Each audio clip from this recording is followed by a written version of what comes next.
একটা কমপ্লেন এসেছিল আমাদের কাছে যে একটা kidney forceful extraction of kidney হয়েছে উইদাউট কনসেন্ট।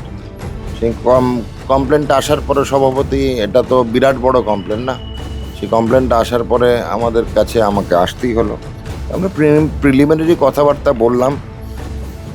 যে কমপ্লেনেন্ট তার নাম হচ্ছে মঙ্গল মণ্ডল, 31 বছর বয়স। আজ থেকে প্রায় 1 মাসের আগের ঘটনা, প্রায় 26-27 দিন আগে এখানেরই আরেকজন ব্যক্তি, ওনার মুখ থেকে যেটুকু নাম শোনাব, তার নাম হচ্ছে প্রভাস মণ্ডল। হ্যাঁ, প্রভাস মণ্ডল। উনি একে বলে যে এখানে গ্লাভস ফ্যাক্টরিতে এই ছেলেটি কাজ করতেন, একে বলে যে আপনার এর থেকে অনেক ভালো কাজ দেবে। তো সেই ভালো কাজ যেটা দেবে সেইটা দিয়ে দাও, ভালো কাজ দেওয়া হবে, অনেক বেশি মাইনে পাবে, সেই জন্য এখান থেকেও বেরিয়ে যায়। এবং হঠাৎই কতগুলো জিনিস যেন মিলছে না, একটু সন্দেহজনক। সেটা যে এ চলে গেল কথা মানে বলার প্রায় আধ ঘন্টার মধ্যে সে ট্রেনে উঠে পড়লো। কোনো জামা কাপড় বাড়ির লোক মানে নিজেও বলছে কিছু না নিয়ে গেছি।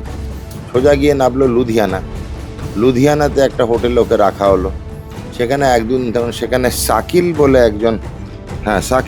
একজন লোকের সঙ্গে ওদের কথা হলো লুধিয়ানা। সেখান থেকে ও নিয়ে গিয়ে সোজা হাসপাতালে ভর্তি হলো।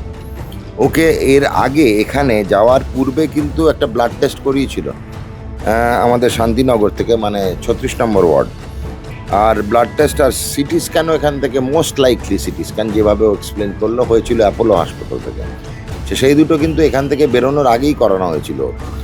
ও ওখানে গিয়ে যখন পড়লো লুধিয়ানা থেকে নিয়ে গিয়ে একটা স্টেশনের কাছে একটা ঘরে রাখা হয়। তারপরে ওকে একটা হাসপাতালে নিয়ে যাওয়া হয়। সেই হাসপাতালে একটা চ্যানেল করা হয়, আইভি লাইন বা আইভি অ্যাক্সেস। আর তারপরে সেখানে একটা ইঞ্জেকশন দেওয়ার পরে ঘুমিয়ে পড়ে।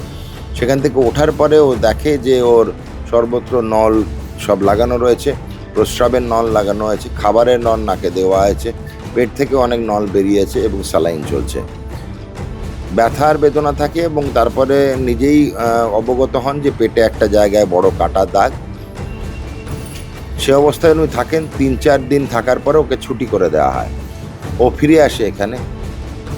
ফিরে আসার পরে এখানে তো আমাদের থানায় কমপ্লেন করেন। থানায় কমপ্লেন করার পরে প্রভাস মণ্ডল নামক ব্যক্তিটি তো গ্রেফতার হয়েছেন শুনলাম। আমি আইসি সাহেবের সঙ্গে কথা বললাম ফোনে। তো আমাদের এখানে রাখা হয়েছে সত্যিই চেক করার জন্য যে কিডনিটা আছে না নেই। প্রিলিমিনারি আলট্রাসোনোগ্রাফি করে দেখা হয়েছে যে বাঁ দিকের কিডনিটা নেই। এবার কিডনি নেই এর দুখানা কারণ হতে পারে। আমাদের যদিও ওপরে কাটা দাগ রয়েছে, সেলাই কাটা হয়নি এখনো, মানে বেশ সদ্য ব্যাপারটা। তো এমনও হতে পারে যার কিডনি ছোটোবেলা থেকে একটা কিডনি ছিল, সেটা রিকনফার্ম করতে হয়, যে কারণে সিটি স্ক্যানের কথা বলা হয়েছিল। কিন্তু সিঙ্গেল কিডনি থাকলে ইউজুয়ালি আমরা সিটি স্ক্যান বলি না, কারণ একটাই যার কিডনি রয়েছে তার স্ক্যান করা থেকে সেই যেটুকু কিডনি যে কিডনিটা রয়েছে তার উপরে অধিক চাপ পড়বে। তো আলট্রাসোনোগ্রাফির উপর ভিত্তি করেই আগামীকাল আমরা এখান থেকে আমাদের বিসি রয় মাল্টি স্পেশালিটি হসপিটাল থেকে রিপোর্ট দিয়ে দেওয়া হবে যে একটাই কিডনি আছে।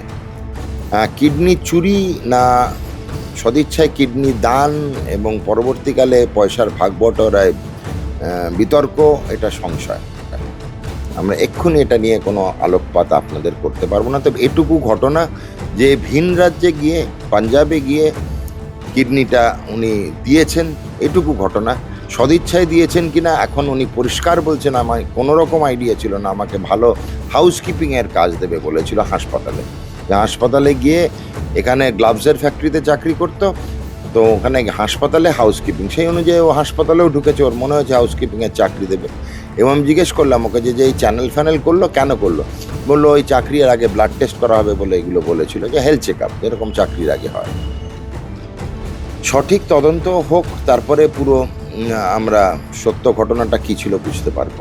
তবে এটুকু ঘটনা যে প্রভাস মণ্ডল বলে একটি ব্যক্তি যদি ধরা পড়েছেন, তারও কিন্তু একটা কিডনি নেই, সেটুকু আমরা শুনলাম।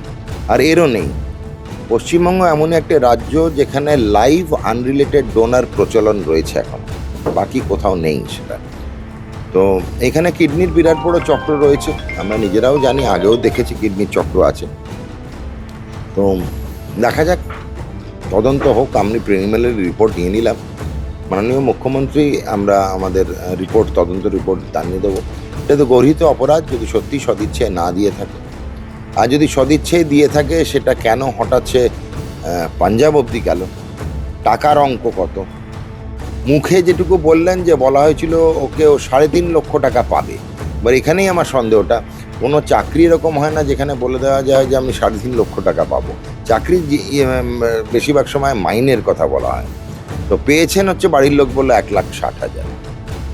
তো এই চক্রটাকে যতদিন আমরা অর্গান ডোনেশনের নিয়মাবলী সঠিকভাবে করতে পারবো এবং ফলো করতে পারবো, ততদিন এই কালোবাজারিটা চলবে। ভারতবর্ষ থেকে লাইফ আনরিলেটেড, মানে কোনো রক্তের সম্পর্ক নেই এমন ডোনার, এই জিনিসটা বন্ধ করতে হবে।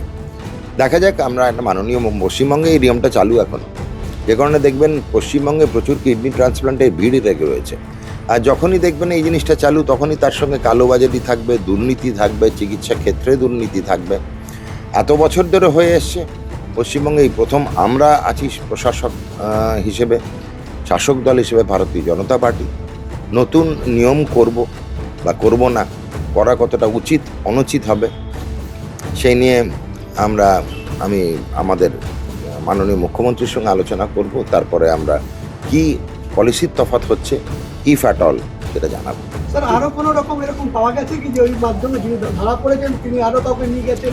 না, যিনি ধরা পড়েছেন তিনি নিজের কিডনি নেই, এনার কিডনি নেই, তখন দুটোর পারা গেল, বাকিটা তো আপনারা থানা থেকে জানতে পারবেন।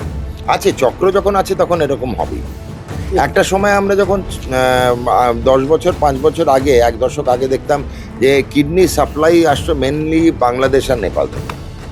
তো এখন সেগুলো তো এটাতে দেখছি এখন ভারতবর্ষেই হচ্ছে এই জিনিস। কড়া আইন প্রয়োজন আছে স্যার এই রাজ্যে? খুব কড়া আইন, এটা নিয়ে প্রয়োজন আছে না, খুব কড়া আইন হওয়া উচিত।